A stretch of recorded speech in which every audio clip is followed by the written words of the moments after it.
Hello viewers, আসসালামু আলাইকুম। আশা করি আপনারা সকলে ভালো আছেন। আলহামদুলিল্লাহ আমিও ভালো আছি। বরাবরের মতো আমি আপনাদের সামনে আবারও উপস্থিত হতে পেরেছি আমাদের কাঙ্ক্ষিত লক্ষ্য উদ্দেশ্য পূরণ করার জন্য। আজকে আমি এই আইটি ভিশন কম্পিউটারের পক্ষ থেকে আপনাদের নিকটে আবারও উপস্থিত হতে পেরেছি।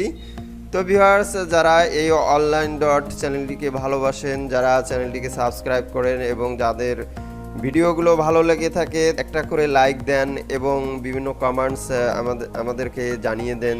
তো ভিউয়ার্স, যারা এখনও দেখেননি সেই সমস্ত ভাইদেরকেও উদ্দেশ্য করে আমি বলবো যে অবশ্যই আপনারা এই ভিডিওগুলো দেখে নিজেকে এতটুকু দক্ষতায় গড়ে তোলার চেষ্টা করুন, কারণ এটি বিনামূল্যে আপনারা কম্পিউটার প্রশিক্ষণ একদম ঘরে বসে আপনার হাতের হ্যান্ডসেটের মাধ্যমেও এই প্রশিক্ষণ গ্রহণ করতে পারছেন। সো ভিউয়ার্স, চলুন আমরা আজকে দেখে নিব সেই মাইক্রোসফট এক্সেলের যে গুরুত্বপূর্ণ রুলস এবং ফর্মুলার মাধ্যমে যে সমস্ত আমরা গাণিতিক প্রক্রিয়াকরণ করতে সক্ষম হই সে সমস্ত বিষয়গুলো আজকে আমরা অবগত হব। তো চলুন, লেটস গো।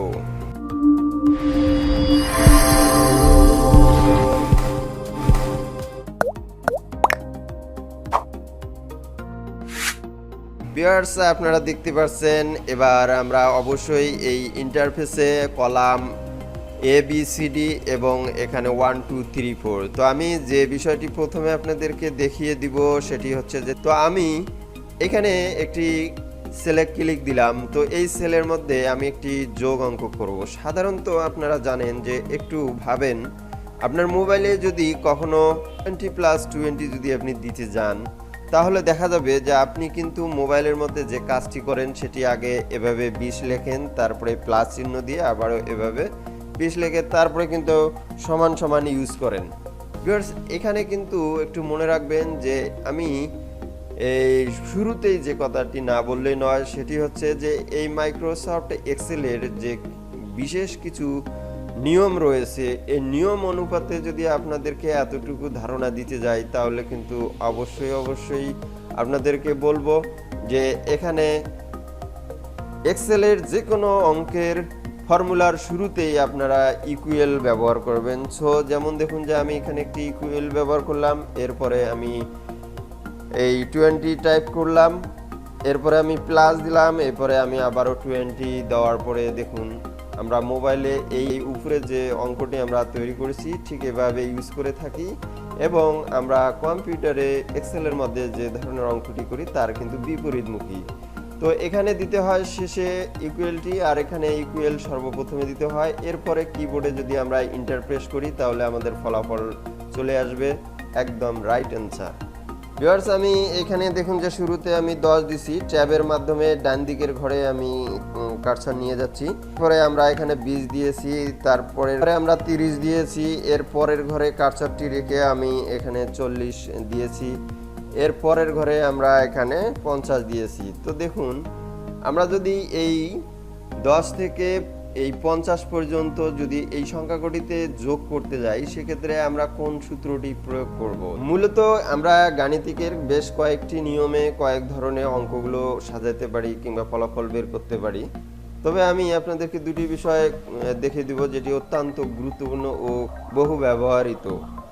তো আমি এই ঘরে অর্থাৎ এই G5 এর ঘরে আমি পয়েন্টারটি রাখলাম। এরপরে আমি যদি এখানে প্রথমে ইকুয়াল ব্যবহার করি, এরপরে যদি আমরা এর ঘরে একটা ক্লিক দিয়ে এখানে প্লাস চিহ্ন দেই, এর ঘরে ক্লিক করে আবার প্লাস চিহ্ন দেই, এখানে ক্লিক করে আবার প্লাস চিহ্ন দেই, এখানে ক্লিক করে আবারও প্লাস চিহ্ন দেই এবং সর্বশেষ যে সেলটি সেটি গায়ে ক্লিক দিয়ে আমরা ইন্টার প্রেস করি। তো দেখুন এখানে কিন্তু ফলাফলটি এসেছে।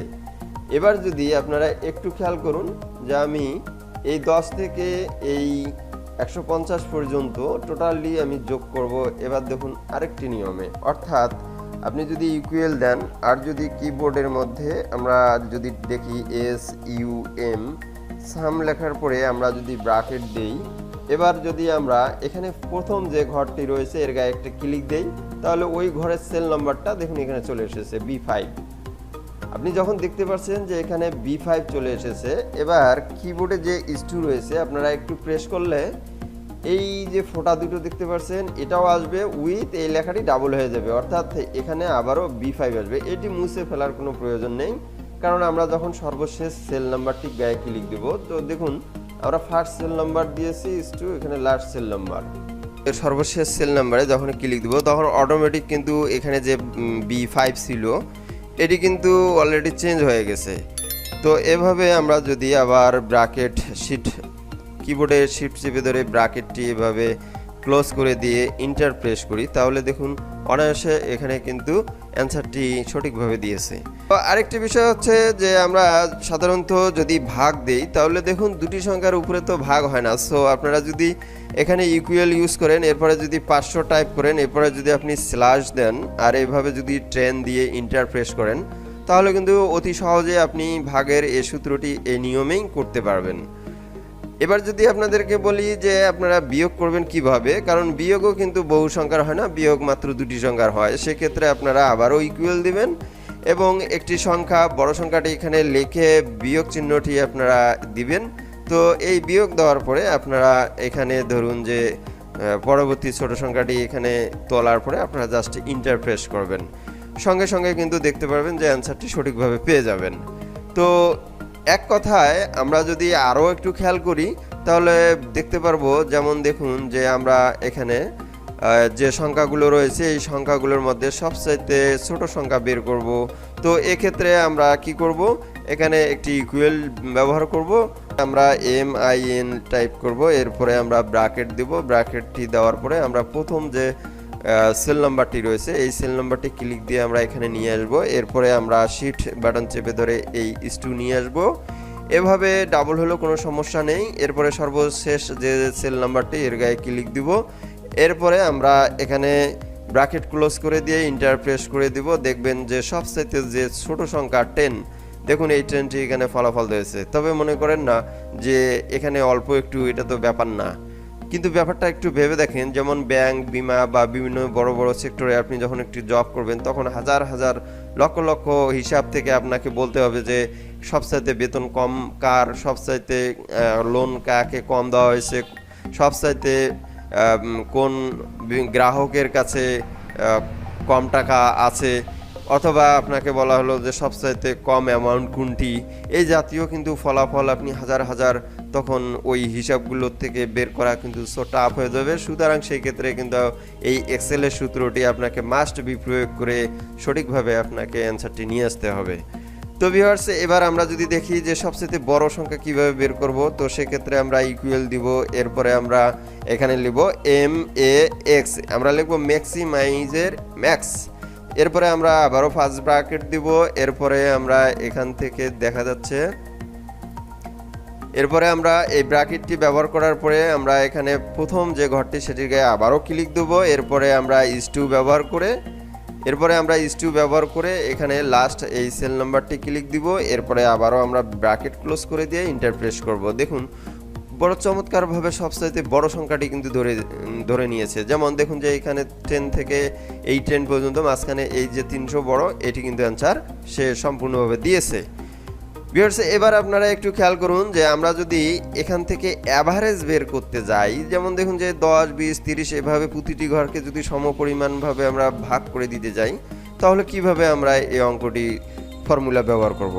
তো এক্ষেত্রে আমরা অবশ্যই এখানে টাইপ করব ইকুয়াল, তারপরে আমরা ব্যবহার করব AVERAGE।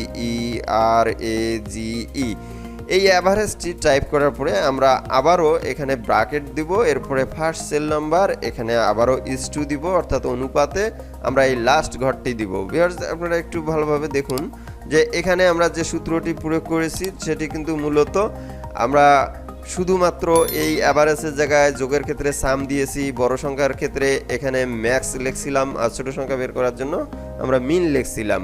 তো এবার আমি এটাকে ব্র্যাকেট ক্লোজ করে দিব। তো ব্র্যাকেট ক্লোজ করে দিয়ে ইন্টার প্রেস করার সঙ্গে সঙ্গে আমরা অ্যাভারেজের যে সঠিক অ্যান্সারটি সেটি কিন্তু আমরা পেয়ে যাব।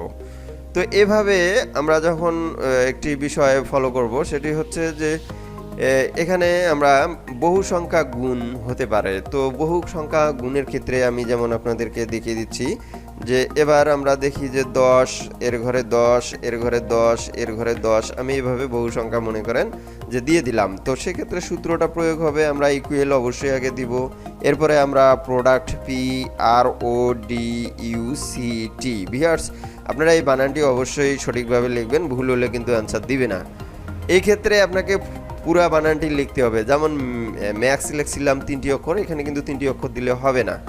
তো এখানে আপনাকে আবারও ব্র্যাকেটটি ইউজ করতে হবে। এরপরে প্রথম সেল নাম্বার, এখানে আবারও *2 দিতে হবে। এরপরে লাস্ট সেল নাম্বার এটি সিলেক্ট করে আমরা ব্র্যাকেটটি ক্লোজ করে দিব, দেওয়ার পরে ইন্টার প্রেস করব। দেখবেন যে এখানে একাধিক সংখ্যা গুণের ক্ষেত্রেও কিন্তু আমরা এটি ফলাফল সঠিকভাবে বের করতে পারবো। আর দুটি সংখ্যার ক্ষেত্রে আমরা জাস্ট এখানে ইকুয়াল দিব, এখানে 10 দিব, আর স্টারটা এখানে গুণ হিসেবে ব্যবহার করবে, তারপরে আমরা 10 দিয়ে ইন্টার প্রেস করলে আমরা ফলাফলটি পেয়ে যাব। তো ভিউয়ার্স, আজকের এই ছোট্ট একটু ভিডিওর মাধ্যমে আপনারা অবশ্যই উপকৃত হতে পেরেছেন। তো আশা করছি আপনারা ধৈর্য সহকারে ভিডিওটি সম্পূর্ণভাবে দেখছেন এবং পরবর্তী ভিডিওগুলো অবশ্যই দেখে নেবেন। এরপরে খুবই গুরুত্বপূর্ণ ভিডিওগুলো হবে। মনে রাখবেন এক্সেলের এক একটি ক্লাস খুবই ইম্পর্টেন্ট, যা আপনি মিস করলে হয়তো নাও বুঝতে পারেন। তো সেক্ষেত্রে আপনারা আমাদের ভিডিওর দেখার জন্য চ্যানেলটির সঙ্গে আপনারা সাবস্ক্রাইব করে থাকবেন। তো দেখা হবে পরবর্তী ভিডিওয়ে। সে পর্যন্ত ভালো থাকুন, সুস্থ থাকুন। আল্লাহ হাফেজ।